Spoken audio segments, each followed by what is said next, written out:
Hello and welcome to this week's episode of Montcast. Before I get started, I'm dedicating this episode of Montcast to those affected by the Humboldt Broncos bus crash. There are a couple ways I'm helping out here. First things first, if you want to donate directly to the GoFundMe for the Humboldt Broncos, there's a link on the Twitch Club webpage, and there's also a link in the episode description. Second, if you don't have money to donate, that's fine. You can still get money donated to that campaign without having to spend a dime. For the last few episodes, I've been mentioning how I've added the show to the Radio Public directory, and I get paid 2 cents for every time somebody listens to an episode of Montcast on the iOS or Android Radio Public app. So there's that. All the proceeds from that going straight to the Humboldt Broncos. There's also a loyal listener bonus, I guess. So for every unique listener that listens to 3 episodes of Montcast on that app, I get paid $1 one-time bonus for having the loyal listener. So I'm really hoping that we can generate some money for the Humboldt Broncos from this episode. Even if you don't have money to spare, that's very understandable. But if you could listen to this episode and other episodes, I've got some shorter ones that still count as episodes on the Radio Public app on your Android or iOS device. You would be doing a lot of people a great service in their time of need. Now, without further ado, let's get to the show.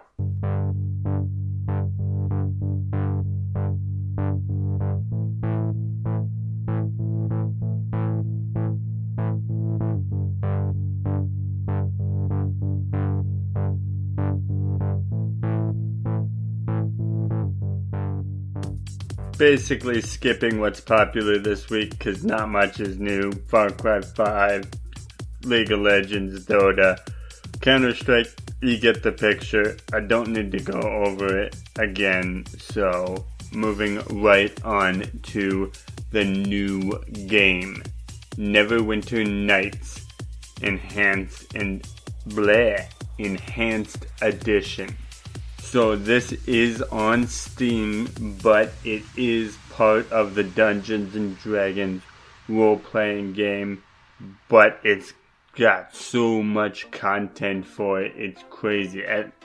I've heard it's more than 100 hours of content, so if Dungeons and Dragons or role-playing or otherwise similar role-playing games are your thing, this one is great. It's got great reviews.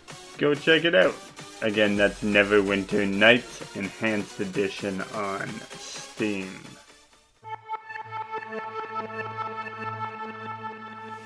So, this week in video game news was not nearly as eventful, thankfully. After last week, I could just use a slow, easygoing video game news week. So here we go. We got the PlayStation 5 rumors everywhere. Naturally, some of them contradict one another. You're gonna get that. But we expect great things from the next generation console. Unfortunately, we don't expect the console to be released until 2020. So there's that. Plague Inc. Evolved got an update. So this is an older game, but it got an update and it really got a lot of people playing the game again. It involves popular scenarios, and it really sounds like they really hit the nail on the head with this one, because A, lots of people are playing it, so they at least generated some interest, but despite the fact that I haven't quite played it yet, to be honest. I didn't have time before the recording session. It sounds like a really fun addition to the game, which is great because it's kind of one of those games I feel like it gets old pretty fast after you've played it a couple of times. That's just me though, that's my opinion. Korean companies were fined nearly $1 million over loot box odds. So there's 3 companies that their fines combined for $950,000. However, one company got the bulk of it because the way they marketed it would have led the consumer to believe that every possibility from the loot box had an equal chance of dropping when that was not even remotely close to true. And so after a little kerfuffle in court, the video game publishers lost a lot of money. But they have their arguments too. If you want to look into that, you can find the article on, I believe, the Twitch Club Twitter is where I shared that one. There's more Battle Royale games saturating the market. Oh my goodness, I have personally had enough of these. And to be honest, I generally speaking don't find them entertaining to watch on Twitch. But again, entirely my opinion. Obviously not the popular opinion because tons of people play these games and tons of people watch them on Twitch. But there's a new one called a new early access called Radical Heights that it looks like another Battle Royale, to be honest. But I honestly don't know what makes a good Battle Royale versus a not good one. That's probably got a lot to do with the fact that I don't play them, so there's that. Moving on. Hearthstone Witchwood expansion is live. Yes, the 135 new cards have been added to the game. You should log in for your free packs that come with. You are guaranteed to open a legendary card in your first 10 packs that you open. If you open up to that many, you might get it in your first pack. It's entirely possible, but it also designates the Year of the Raven, meaning the rotate has come through. For those of you who don't know, in standard Hearthstone, you can only add cards that have been added in the last 2 years to your deck for standard play. You can still play wild, but for standard play, a lot of the cards that have been staples for a long time have rotated out of standard play, and there's these new ones taking their place. So, good luck and have fun playing Hearthstone. It's kind of a, what's the word I'm looking for? Free-for-all, I guess. That's not what I was looking for, but that's kind of what it is in Hearthstone at the moment. And last but not least, for video game news, Steam Spy is no more. This hits small and indie developers a little harder than the big boys, but Steam Spy gathered information by skimming publicly viewable Steam pages to kind of estimate what Steam users were doing, estimate sales and different things. But with Steam's new privacy settings and whatnot, Steam Spy will not be able to operate and is in fact ceased operating. So Steam Spy is gonna be a victim to the new privacy rules from Valve, but it is what it is. And yeah, that's video game news. Your indie game this week is, I think it's pronounced Minute. Minute. NIT. And it's a cool little adventure game that's played, you guessed it, 60 seconds at a time. And it's really got some of the most overwhelmingly positive reviews that I have ever seen on a Steam page. And it looks like a lot of fun. It sounds like a lot of fun. It's an interesting take on the adventure genre to play it 60 seconds at a time. It doesn't look like it takes any kind of beefy computer to run. And I think I might end up picking this one up. I don't have much time at the moment, but it's on my wish list. So there's that. I'll leave a link to the Steam page in the episode description for you if you're interested in that one. Oh boy, what a week we had in esports. First up, the LCS finals for North America and Europe. Spoiler alert, neither one was close. Fnatic stomped G2 even with one of their top players, Soaz, being injured and having a sub play for him. Fnatic just outclasses everybody in Europe, in my opinion, at the moment. And they sure as heck outclassed G2 in the European Spring Split final. Best of 5 went 3-0.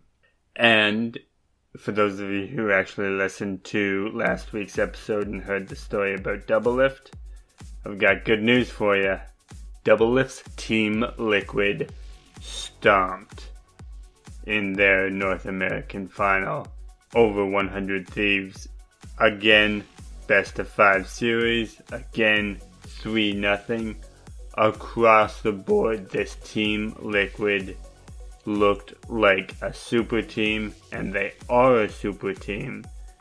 And we will see them represent the North American region at MSI, and I believe Rift Rivals. Rift Rivals won't come until later, though. And for those of you who don't know, MSI stands for Mid-Season Invitational, which is one of League of Legends Pro international events. Fnatic will be representing Europe after their victory in the final over there. Korea. The Afrika Freaks beat KT Rolster to put them in the LCK finals against Kingzone Dragon X. These are easily 2 of the best teams, if not the 2 best teams on the face of the planet. If you're in North America, you probably can't watch this one live because it happens in Korea, and I think the start time for the Eastern Standard Time would be like 4 a.m. But it's bound to be a great series, and they're definitely going to have a tremendous representative out of Korea, as they always do, in the mid-season invitational that they go to. And the LCK final, the Korea finals, happens on April 14th. If you want, you can catch the VOD later that day, or you can just look up who won later that day, or you can just wait till the next episode of Montcast and I'll tell you how it went down. China, LPL, they're currently in round They are currently in round 1 of their 4-round playoffs. The only result I have at the time of recording is Team RNG, Royal Never Give Up, beat Team WE, which stands for World Elite. But I'll have more details on the later rounds of the Chinese playoffs. And I'll recap the Korean finals next week when I know who won. Overwatch League, still just going through their growing pains. Dreamcasper, one of the most prolific players in the Overwatch League, has been suspended while allegations of sexual misconduct are investigated. That's all I really need to say, because that investigation is not complete, but it doesn't look good. I really hope that the league grows out of this. They're a new league, and they certainly need to be punishing this behavior, but I really hope that this isn't an ongoing thing and that 2-3 years down the road, Overwatch League isn't just that league where everybody gets banned and fined for this and that, because that won't bode well for it in the long term for sure. But generally speaking, the gameplay in the Overwatch League is as exciting as ever, with roster revamps. The trade deadline has passed, and there are teams that are getting much better than they were at the start. They're adding new players. Players are coming of age that they can actually play in the league now. So, like I said in the last episode, the Dragons are basically a whole new team. The action in the league is as exciting as ever, and that's really good. Minsky, I think that's how it's pronounced, but I'm probably wrong. But either way, they have become the first Southeast Asian Dota team to win a major.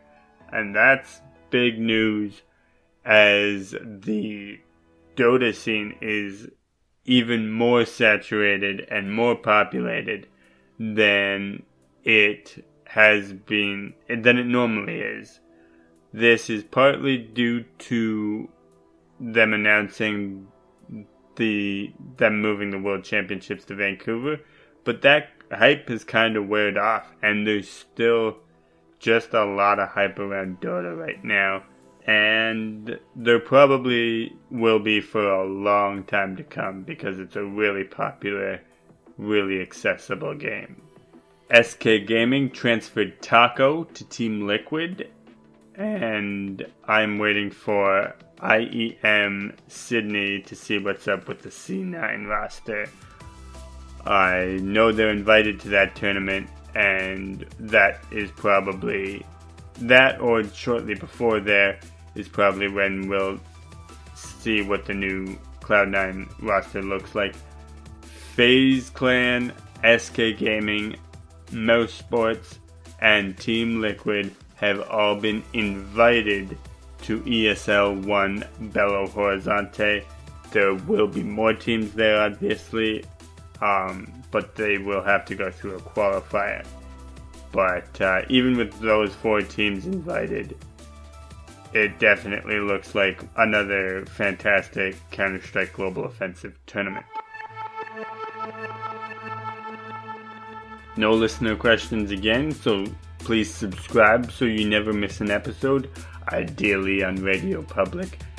And please take the time to support the Humboldt Broncos and those affected by the tragedy in whatever way you can, even if that's just listening to this episode.